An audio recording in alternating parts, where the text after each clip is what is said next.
itu pakai ilmu forensik, otopsi forensik. Itu jenazah harus diperiksa. Dan ini pernah terjadi sama almarhum Trio Fauqi.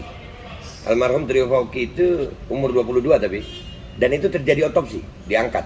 Jenazah diangkat, diotopsi, tidak ditemukannya penyebab penyakit lain. Bayangin ya, yang udah diotopsi itu dikatakan nggak ada penyebab penyakit lain, penyebab kematian lain nggak ada. Tapi begitu ditanya apakah ini karena vaksin, mereka jawab belum tentu karena vaksin, kami nggak bisa menjawab. Nah yang lucunya ini nggak.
Assalamualaikum warahmatullahi wabarakatuh. Welcome back, selamat datang lagi di channel Babe Aldo bersama gue Babe Aldo yang tetap santai, tetap bakal sehat. Jangan lupa ngopi. Bismillahirrahmanirrahim. Alhamdulillahirrabbilalamin. Salatu wassalamu ala sayyidil mursalin sayyidina Muhammadin wa ala alihi washabihi ajma'in. Rabbi shrah li sadri wa yassir li amri wa hlul 'uqdatam min lisani yafqahu qawli bi Nabi wa ali. Salam revolusi akhlak. Semangat revolusi akhlak, semoga akhlak kita jadi lebih baik hari ini dibanding yang kemarin. Panjang umur, perjuangan, merdeka, Allahu Akbar. Oke guys, konten gue kali ini gue lagi di Bandung, masih di Bandung, lagi ngawal Habib Bahar ya. Mudah-mudahan lancar semuanya, berkah semua. Cuman ini gue tadi dapat kiriman berita. Ini berita ngegemesin sebenarnya berita nih. Ya, itu di CNBC Indonesia. Kemenkes buka suara soal 2 anak meninggal usai vaksin. Ini Kemenkes yang kita lagi tunggu kapan kita mau diskusi terbuka. Ini bab ini akan menjadi catatan buat kita untuk Kemenkes. Kita baca ya, 2 Januari 2022 oleh Ferry Sandi, CNBC Indonesia. Pemerintah mengklaim hingga kini belum ada kasus kematian akibat vaksinasi COVID-19. Bantahan ini terkait 2 anak yang meninggal pasca penyuntikan vaksin COVID-19. Jadi nggak ada. Kan gue udah bilang, nggak mungkin ada.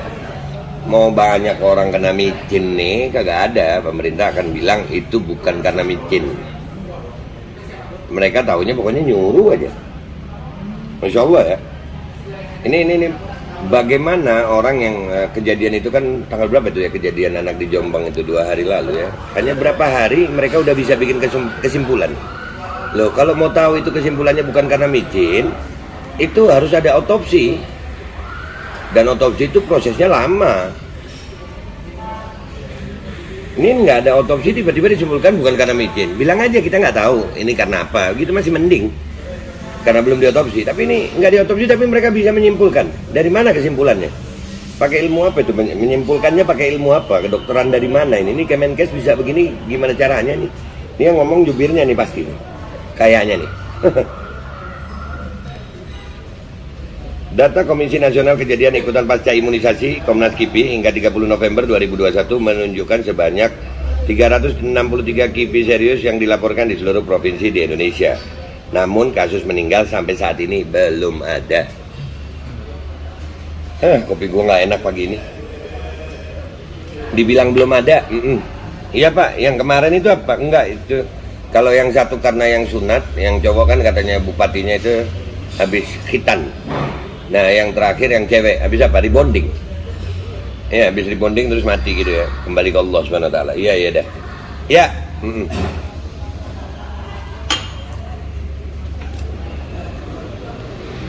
Terkait dengan laporan kasus meninggal yang diduga akibat vaksinasi di Kabupaten Jombang dan Kabupaten Bone, pihaknya menyatakan telah melakukan audit bersama dengan Komda KIPI dan Dinkes setempat pada tanggal 30 Desember 2021. Hasilnya setelah diinvestigasi, keduanya tidak terkait dengan micinisasi COVID-19. Nih yang gue mau nanya nih, buat Kemenkes nih, auditnya pakai apa? Pakai cara apa audit kalau nggak ada autopsi? Ya, itu pakai ilmu forensik, autopsi forensik. Itu jenazah harus diperiksa. Dan ini pernah terjadi sama almarhum Trio Fauqi. Almarhum Trio Fauqi itu umur 22 tapi. Dan itu terjadi otopsi, diangkat. Jenazah diangkat, diotopsi, tidak ditemukannya penyebab penyakit lain. Bayangin ya, yang udah diotopsi itu dikatakan nggak ada penyebab penyakit lain, penyebab kematian lain nggak ada. Tapi begitu ditanya apakah ini karena vaksin, mereka jawab belum tentu karena vaksin, kami nggak bisa menjawab. Nah, yang lucunya ini nggak ada otopsi, nggak ada apa, mereka bilang audit. Apanya diaudit, Pak? Apanya yang diaudit?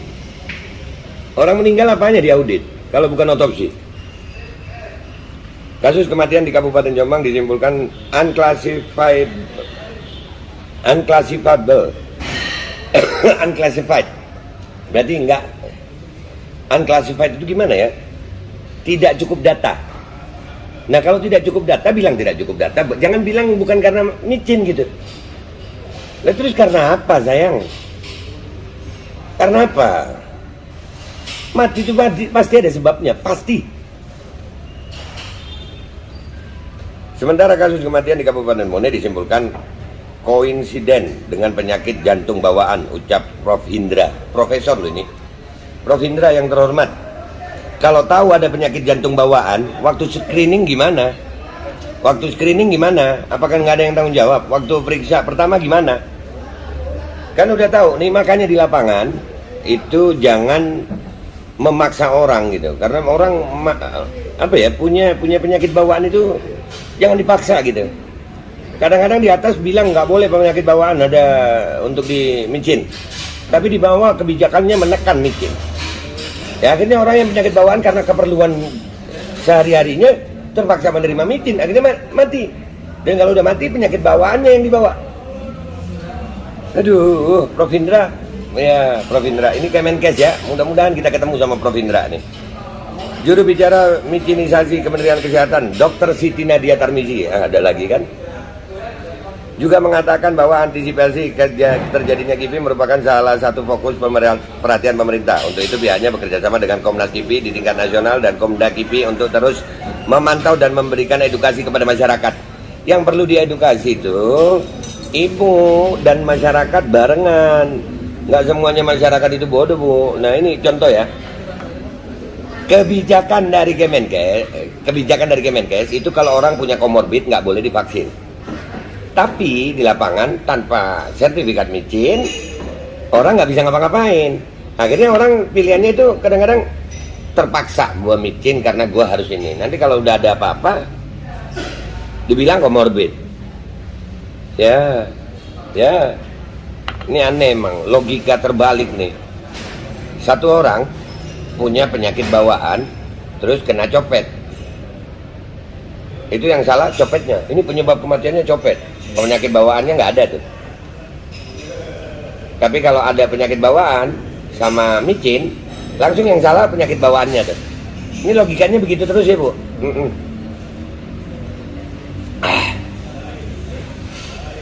Bagi penerima micinisasi yang merasakan adanya efek samping pasca micinisasi, dapat langsung datang ke fasilitas pelayanan kesehatan tempat dilakukannya micinisasi untuk melapor. Tidak diperlukan syarat apapun, ujar Dr. Nadia. Hotline virus Corona 119 Extension 9. Berita ini disiarkan oleh Biro Komunikasi dan Pelayanan Masyarakat Kementerian Kesehatan RI. Untuk informasi lebih lanjut dapat menghubungi nomor hotline sekian. Oke, jadi kesimpulannya buat rakyat Indonesia yang melihat ini, sudah banyak korban dan pihak Kemenkes, pihak-pihak terkait yang memangku kebijakan selalu jawabannya begini. Jadi ini kembali ke kita masing-masing. Anak kalian jaga, diri kalian jaga. Memang pilihannya sulit sekarang ini, serba sulit. Lu nerima micin dengan resiko dan konsekuensinya, lu nggak nerima micin dengan resiko dan konsekuensinya. Kalau Babe milih mana? Nggak nerima dengan segala resiko dan konsekuensinya. apapun resiko dan konsekuensinya gue hadepin.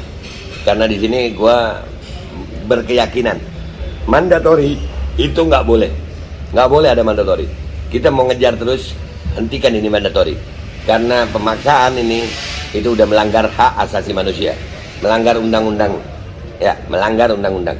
Pemaksaan itu melanggar, dan terbukti di lapangan ternyata banyak orang yang nggak bisa menerima ini. Walaupun banyak yang sehat juga, sekali lagi kita nggak menutup kemungkinan banyak yang sehat itu banyak, tapi juga ada yang gagal, ada yang sakit.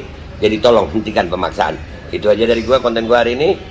Sampai ketemu di konten berikutnya. Insyaallah Habib Bahar hari ini diperiksa, mudah-mudahan yang terbaik yang diberikan sama Allah Subhanahu wa taala. Habib Bahar bisa bebas. Kita tunggu prosesnya. Insyaallah ketemu lagi di konten gua berikutnya. Wabillahi taufiq wal hidayah wa ridha wal inayah. Wal afu minkum. Assalamualaikum warahmatullahi wabarakatuh. Ngopi. Dah.